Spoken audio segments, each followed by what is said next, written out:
Well, folks, this week, actually, as I mentioned, starting tomorrow morning, there'll be the International Religious Freedom Summit here in Washington, D.C., and many other individuals, men and women of faith, some Christians, some not, that will be here to tell their stories of what is happening on the international front as we see an administration that's not as friendly toward religious freedom. But, you know, I want to continue to highlight these stories. It's one of the reasons I served on the U.S. Commission on International Religious Freedom is because we have to speak out for religious freedom, especially for our brothers and sisters in Christ in foreign places that are being persecuted and prosecuted. In this case, this is from those that are here in the United States making their money here, like George Soros, and pushing their leftist agenda.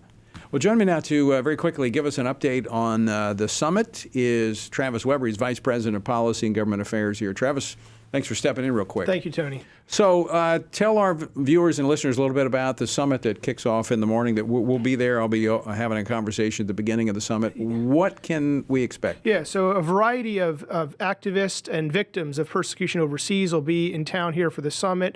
As you mentioned, we're going to be participating. Tony, you're going to be helping bring light to the need for religious freedom as a foreign policy priority. We've helped bring in an individual, fascinating individual from Cuba who's helped shed light on what's going on there with suppression of the protests that Christians have played a part in.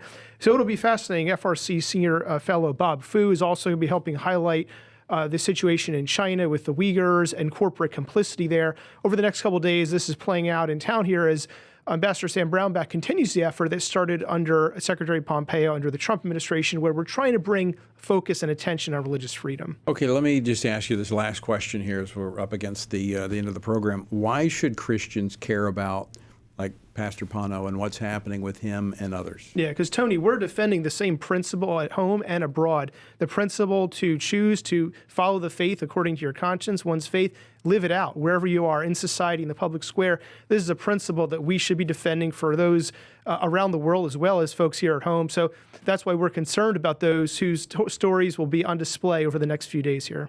All right. Travis Weber, thanks so much for joining us. Thank you.